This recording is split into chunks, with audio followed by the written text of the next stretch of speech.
Light the beam, because it's time for Nerdy for 30, the podcast where we talk about nerdy-ish movies for 30-ish minutes. My name is Kevin Bauer, a.k.a. The Critic's Choice. With me, as always, the People's Champ, Tim Keck. If you feel it, chase it, baby. If you feel it, chase it. And today, we are talking about Ready to Rumble. This is a movie we've been talking with a friend of ours about covering for years now. The day is finally here. You may know him as an actor, a writer, a comedian. You can catch him bartending at the Second City in Williamsburg. It's Nick Pearl. Yes, Nick. Well, let's get ready to talk about Ready to Rumble. Dude, Nick, we talked about this years ago at a bar. I had never heard of this movie in my entire life. That's most of the time is how that goes. Yeah. How did this? I know you're a wrestling fan. I'm assuming you saw this like when it came out, right? As a kid. I did. Yeah. It came out in 2000. And I think I was about 8 years old. I did not see it in theaters, but it used to play all the time on TV on I think like TNT or something like that. And I caught it a number of times and eventually bought the DVD because I loved it so much. And I had not watched it in a number of years until rewatching it just earlier today for this. And I got to tell you, it still slaps.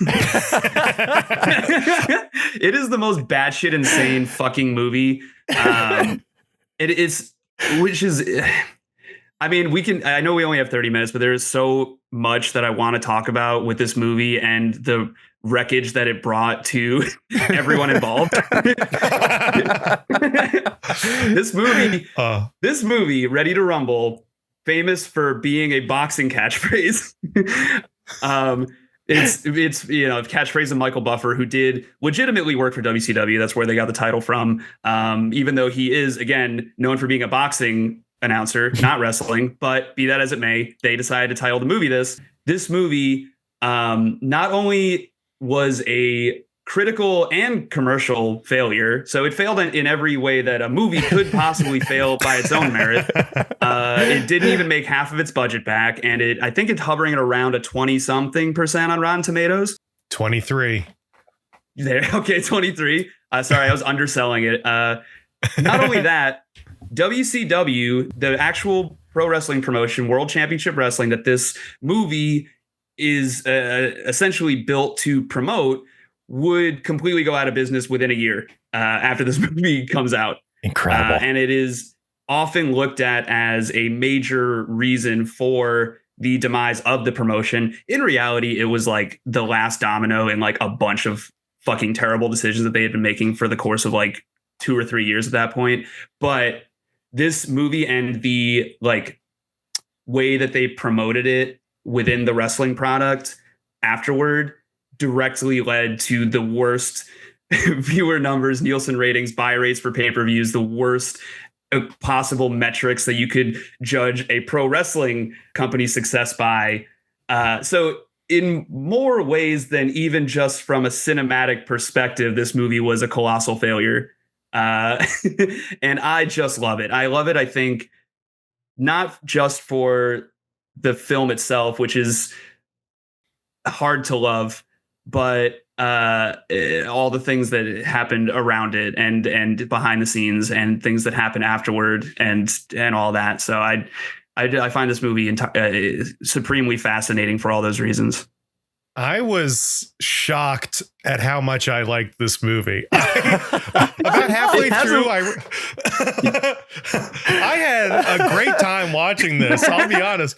It's such a... I was trying to figure out exactly the kind of fans they're targeting with this, right? Because it is... Because they don't exist. Well, it's like breaking kayfabe. So it's like we're going after smarks, but also...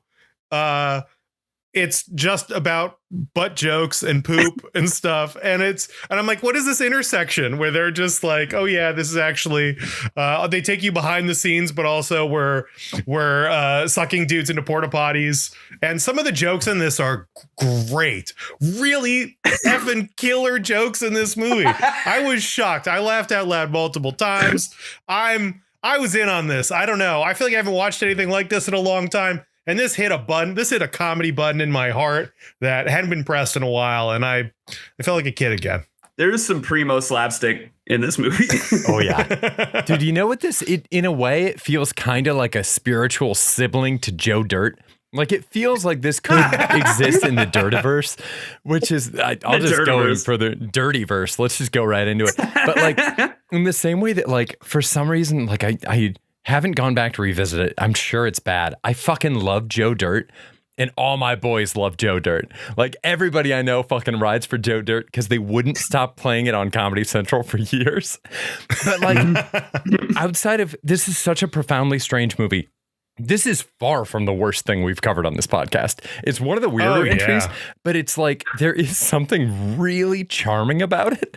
And outside of the first 20 being completely disgusting, like there's so many just absolutely vile, disgusting things that happen in the first like 15, 20 minutes.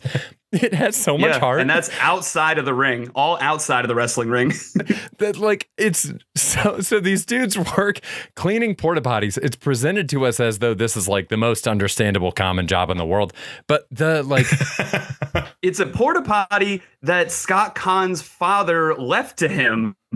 Jesus. They say that it is a sanitation truck that his dead father left to him, presumably in his will. I want to point that out. They don't work for the sanitation department. No, they just own a truck that sucks up shit. And then what do they do with it? He didn't make an appearance. We can only imagine it was James Caan playing Scott Kahn's father in this movie. Maybe he was cut, but like it was David Arquette's father playing Jimmy King's father, though. Wait, are you shitting me?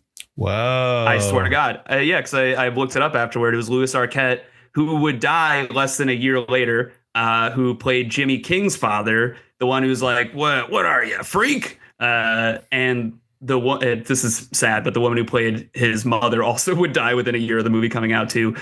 Twilight Zone curse, I don't know, but weird. Yeah, but that anyway, that was a lot actually of damage. A lot of damage to a lot of people. That was actually David Arquette's father. Oh my God. Wow. Fucking weird. This movie's fucking bonkers. It's from top to bottom, in and out. That's what I'm saying. Yeah. I mean, the scene where they're sitting on the back of it and there's just poop dripping out of the back of the... I apologize for anyone listening to this eating for this part of it. They're sitting there and there's just like a leak in the porta potty truck between them that is never addressed. While they're eating. Yeah. While they're eating burgers, there is a constant trickle of feces in between them. And that's a metaphor for this whole movie, I want to say. Every time something good happens, there's a trickle of fucking dog shit that happens in between. And Tim, like what you were saying, this movie doesn't know if what its opinion on kayfabe is at all. Yes. Kayfabe, for people listening in case you don't know, very specific pro wrestling jargon is the story that all pro wrestlers, promoters, referees, announcers, commentators, it's the story they all buy in on, and as fans you buy in on as well. You know, as a fan, as at least as an adult fan, that it's scripted. It's not, you're not watching a real wrestling show. You're watching a fictionalized television or pay-per-view product that is about wrestling promotion. But in this movie, they at the very beginning, it's like they're talking to each other about, all right, what's the finish for the match? Jimmy King's not here. All right, well, you're going to do this. He's going to hit his finish on you. And 1, 2, 3, that's it. Okay, great. Actually, Dallas, let me talk to you for a minute. Tonight's the night. Tonight, you're going to just fucking punch him in the face, commit assault in the middle of the ring, and everyone's going to be cool with it. Trust me, bro. Because this shit is real. Now it's real. You thought it was fake. Now it's real, though. But then we're still going to do fake wrestling moves in the real fight. Yes, that's the craziest part to me is they're like, we're fighting for real. And then they do some of the fakest looking wrestling moves, like that one where you grab the ankles and like rock back. Yeah, the slingshot is one of the goofiest looking wrestling moves there are. It's incredible, really fun. But to be like, we're fighting for real now, and then you hit them with a devastating slingshot is so silly. It's or Jimmy so King's goofy. finishing move, which is they call him the crowning, and it's a double axe handle smash from the top where you just clasp your hands together, fingers laced, so you'll definitely break your fingers, and hit the top of their head, otherwise known as the hardest bone in the body, with your interlaced fingers. And this is supposed to be happening in a real fight, and it really knocks out DDP because now the fight is real. Because they've established that, because Joe Pantoliano says so. The idea that they're now fighting for real, and one of the guys starts climbing to the top rope is so insane. So insane. Like, the wrestling ring is like ropes around it and these corner posts, and completely impractical in a real fight, but it allows them to like jump off of them and do flips. And I mean, it contributes to the theater of the whole thing. But you're right. When that's when how many they real don't know fights, what it though, is. How many real fights have you been in where there were ropes though? I mean, you have no way of knowing if it is realistic or not. Even like the octagon, like they don't ever use the octagon, you know? Yeah. Like UFC fighters don't use the cage. I guess boxing, like put people against the ropes, but you've never seen a boxer like run to the side, do like a moonsault off one of the ropes and then like punch somebody while they're flying through the air. Like, it just doesn't make sense in real life. It's what makes wrestling amazing. But during a real fight, what is happening the whole time? I'm so confused. It made the final fight with DDP and Jimmy the King so weird because like there have been multiple times, like, you know, like the mat in wrestling, it's like trampoline-ish, like there's some give to it so that people don't get hurt severely. When DDP falls off of the top of the cage and hits the floor, it looks hard. Like, it looks like he is dead.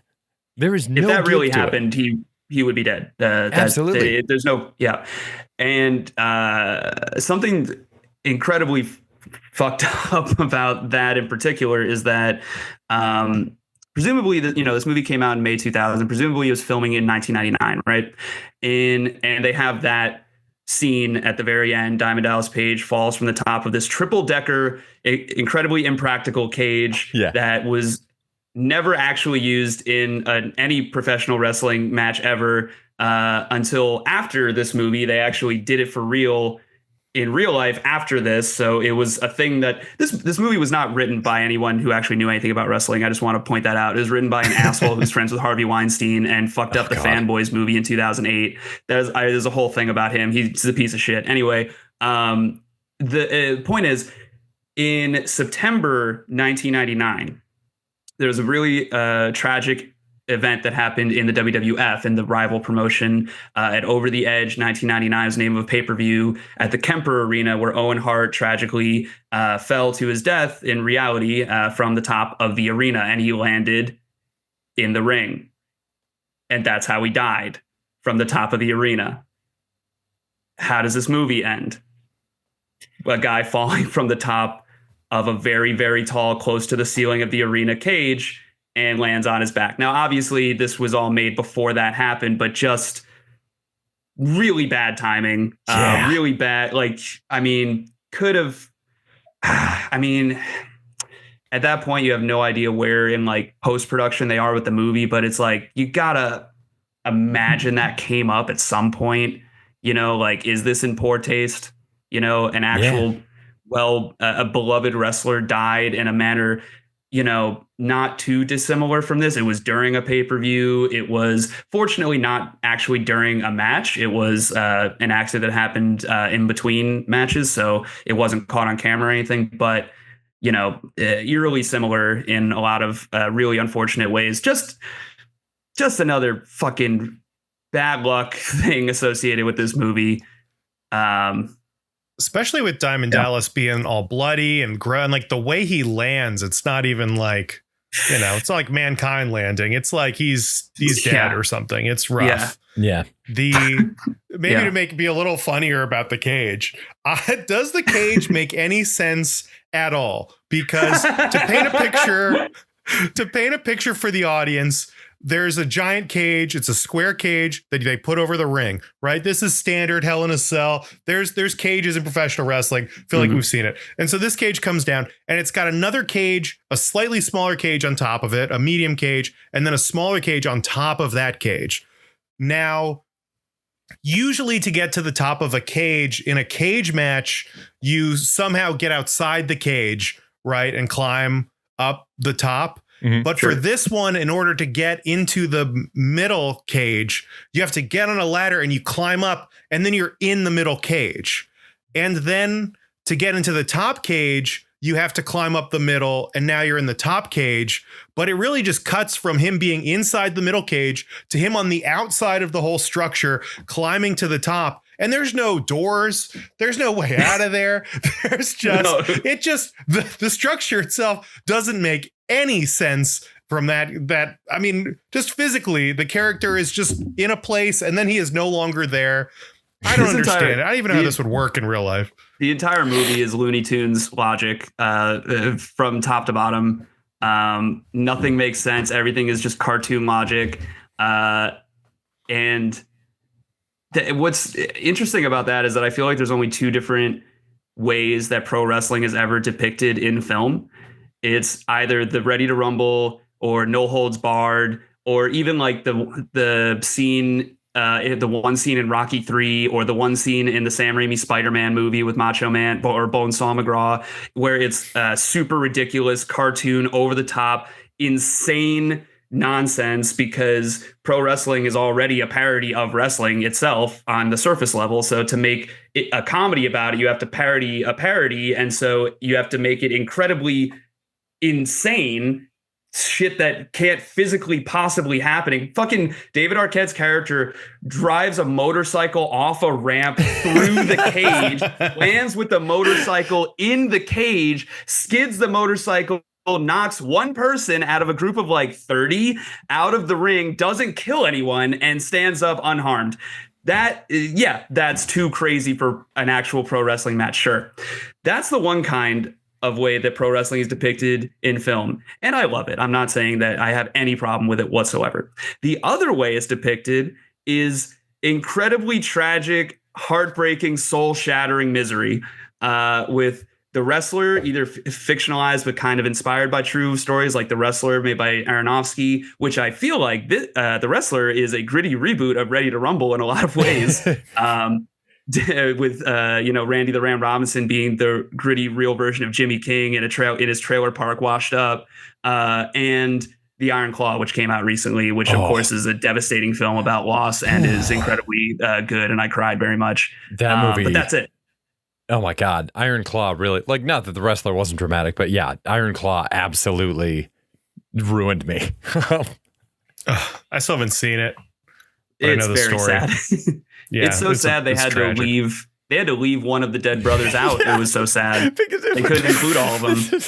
Oh God, it's a rough one, man. But it's so funny because, like, in a weird way, I feel like it totally works the way they depict it. It reminds me of how I felt about wrestling as a kid, because my biggest relationship is, like, I had one friend who was really into wrestling, and every time we would go over to his house, he had like VHS tapes of old pay-per-views that we would put on, and everybody would like play wrestle each other in the living room. And then we also just played a shitload of WCW NWO Revenge. And like, it's classic. still the greatest N64 game that's ever been created. And it like filled me with joy to see a couple of those dudes in this movie. But like, having the motorcycle come in, and then Arquette gets off, and now he's in a full wrestling character, even though we kind of barely touched on the fact that this would be payoff for him.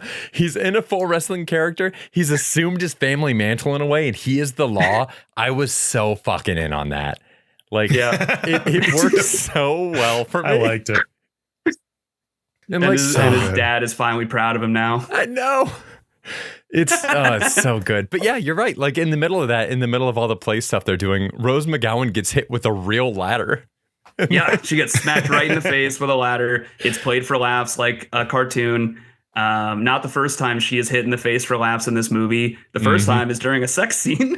Yeah. Appears to be what she's into. It seems very consensual while it's going on. It is consensual, yes. It's consensual, because the writer says so.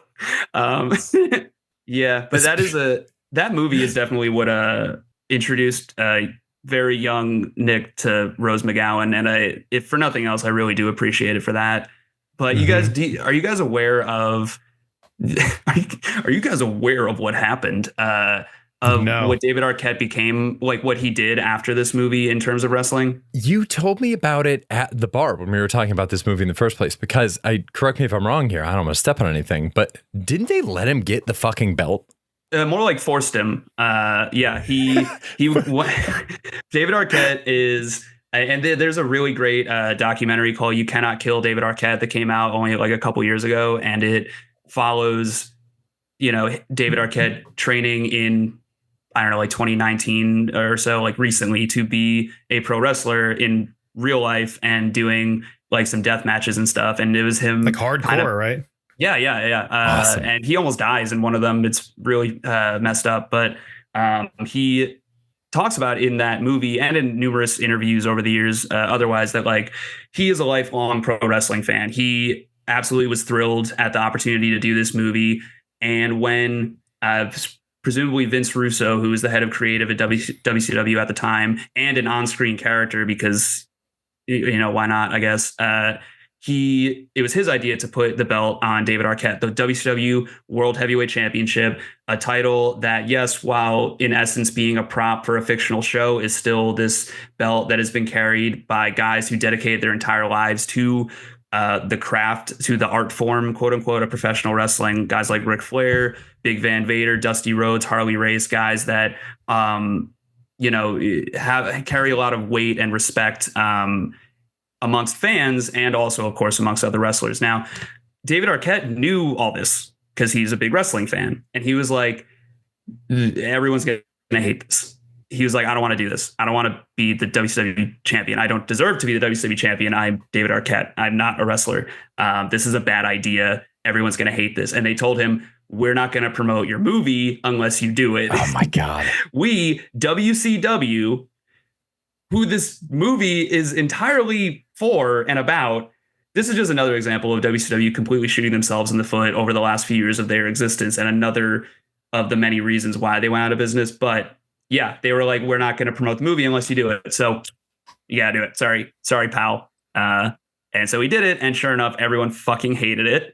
It was a terrible idea, and it led to the lowest buy rate in WCW's entire history for a pay-per-view. It got a 0.2, which is like more people would watch a weekly episode of like Law and Order or something than like a rerun of Law and Order than bought into this pay-per-view that also was at an arena that seats like, I don't know, 20, 30,000 people, and they only sold like 2,000 tickets maybe. But they did the triple decker cage match. And it was bad. It was really bad. And they did throw a wrestler off the top of it, but he did not land in the ring. He landed on a part of the entrance ramp that they had set up, like a crash pad kind of thing, I believe. And it was Chris Kanyon. It was a completely separate, unrelated guy anyway, because WCW is fucking stupid at this point. And David Arquette would hold the world title for like less than a month, I think, and then drop it to someone else who was already like the 12th person to hold it by like April of that year. No, of like June of that year. So they were in a free fall at this point. And David Arquette does talk a lot about how he lost a lot of respect in Hollywood, and it really affected his movie career, which then of course affected his mental health and his personal life, and he would get divorced and blah, blah, blah. And like, not to blah, blah, blah over like this, these hard things. Guys, blah, blah, blah. We all know sad shit. His family died in a plane crash, yada, yada. No, so this movie really did affect him personally a lot too. But in a positive note, he donated all of the money that he made from his time working as a wrestler, quote unquote, in WCW and as WCW champion. He donated all of that money to the families of a number of wrestlers who had passed away, like Brian Pillman or like Owen Hart. He donated a portion of his money to them and didn't keep any of it for himself. So I thought wanted to mention that he's a good guy by all accounts, seems like, and a massive wrestling fan, and should not shoulder any of the blame for him being the champion when he explicitly said that he didn't want to be and it would be a terrible idea, and they basically forced him to be. And yeah. A tough one. I mean, I will say, on Rotten Tomatoes, it's like a 23 critics, but like a 52 fans. There's people who like this movie. It's got some great lines in it. Like, why does it look like you have a finger in your butt? Because I do. Because I do. A diamond upside down is a pussy. Yeah, you have trouble. One of his dad's like, you have trouble wrestling your pee-pee out. And he's like, it's not that. It's just I don't see the point. Yeah. And I'm like, that's so funny. This guy's just pissing his pants all the time. He doesn't see the point of, like, I don't know. Also, he refers to he demands to see the bare butt buffet for the red eye special. Great lines. I mean, this is awesome. I don't know if I necessarily love David Arquette, as just there's something about him that I'm like, I feel like I'm never fully in on David Arquette, but he's at his most likable in this movie. I feel like he's chill. He's fun. It seems like he's a good guy in real life. Like, maybe I'm giving him a bad shake, but him and Scott Caan, I thought were both very, very chill and likable in this movie. Yeah, I completely agree. They both seem like they're having a blast. It's fun to watch them. I do love David Arquette. I'll say that. I fucking love that guy. He seems like a great guy. And in the credits of this movie, when you see the outtakes, it's fun to watch him having fun, because he seems like one of those dudes who's succeeding in Hollywood because he's a great hang. He's not necessarily like, is he going to headline an Oscar movie? Probably not. Am I happy every time I see him show up somewhere? Absolutely. 100%. Yeah, people said that about Brendan Fraser too. Now look at him. So very good point. You never know. Very, very good point. Dude, there's also, so much. Yes, David Arquette is destined for a Brendan Fraser resurgence. That's 100%. Nick Pearl said it here on the pod. He's called a shot. First, folks. There's so much left to talk about in this one. I know.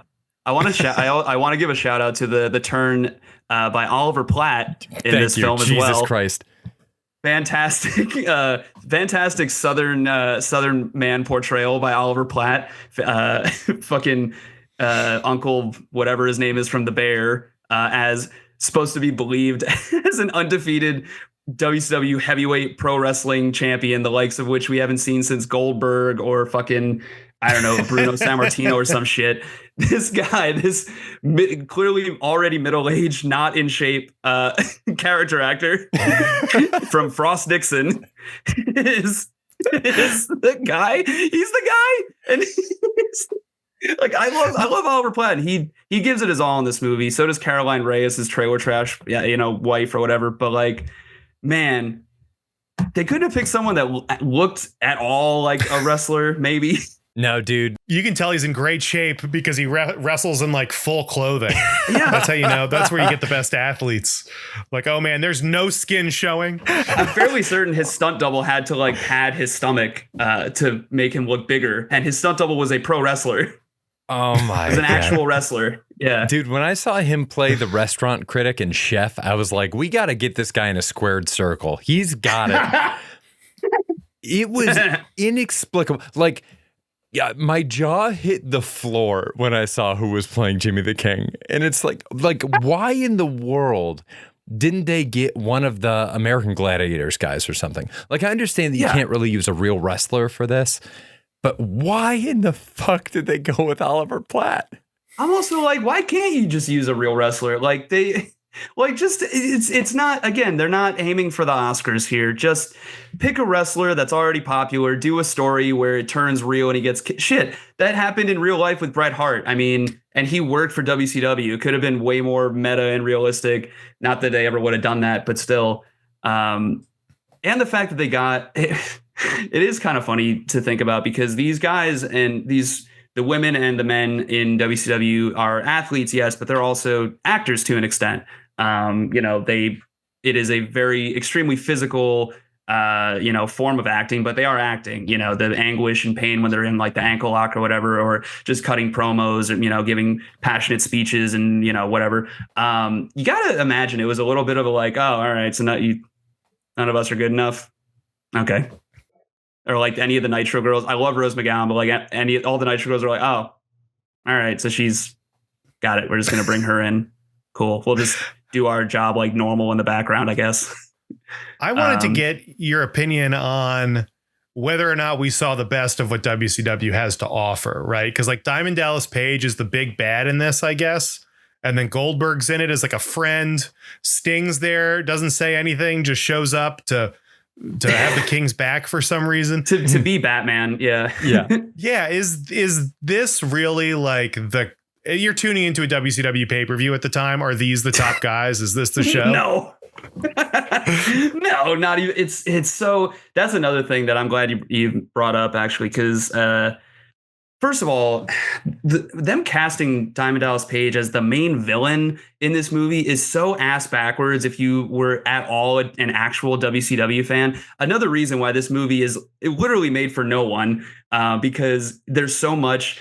Like if you're a WCW fan and you go in and watch this, you're like, well, who the fuck the evil boss guy is Eric Bischoff. Who the fuck is Titus Sinclair? What is? And it's because Eric Bischoff was fired right before they were supposed to start filming. But you look at Diamond Dallas Page, who is for years one of the biggest baby faces in WCW. For years at that point, he was the first guy to actually start calling himself the People's Champ before The Rock did. He was incredibly popular with fans, and to have him be the bad guy when they would do storylines on TV, like after the film came out, he was the good guy in the storyline, being like, hey, check out my movie where I play a bad guy. Can you believe it? Because I'm such a good guy. And it's like, why would you do that in the first place? Why wouldn't you have a bad guy play the bad guy and then have the bad guy be the bad guy on TV and promote the movie as or have Diamond Dallas Page in it because he's so charismatic and, not a bad actor to be quite frank. I think he actually does pretty well. Have him be the Goldberg role because, Goldberg's not a very good actor.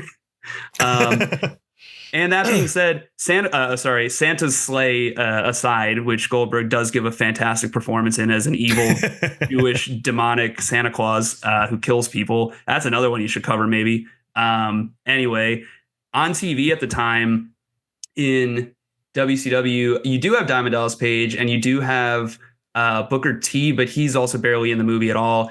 Goldberg, I think, was out on the shelf injured at the time. He was also going through a weird heel turn, which was like the first time he was ever a bad guy. So they got everything backwards.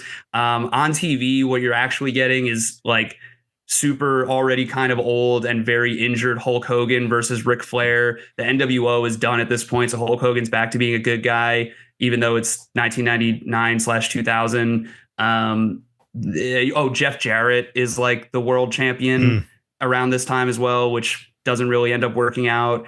It's like none of the people except for DDP and then David Arquette are really even involved.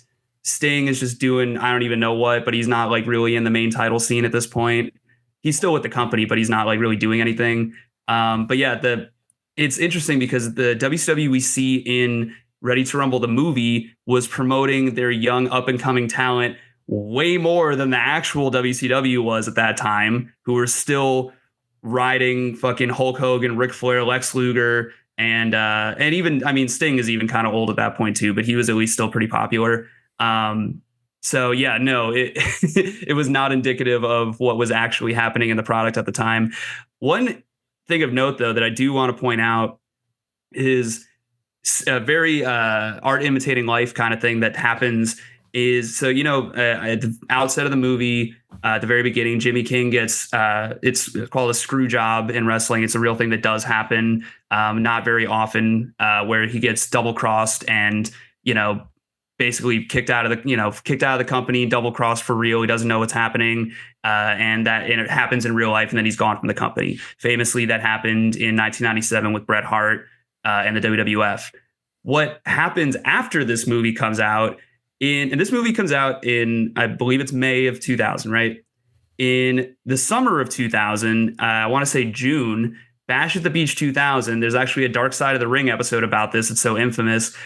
Hulk Hogan gets like screw jobbed and fired for real by the authority figure in WCW at the time on TV, but then it's also in real life as well. So it literally almost the exact same thing without like the getting beat up part happens only like a month or two later in WCW to Hulk Hogan in real life.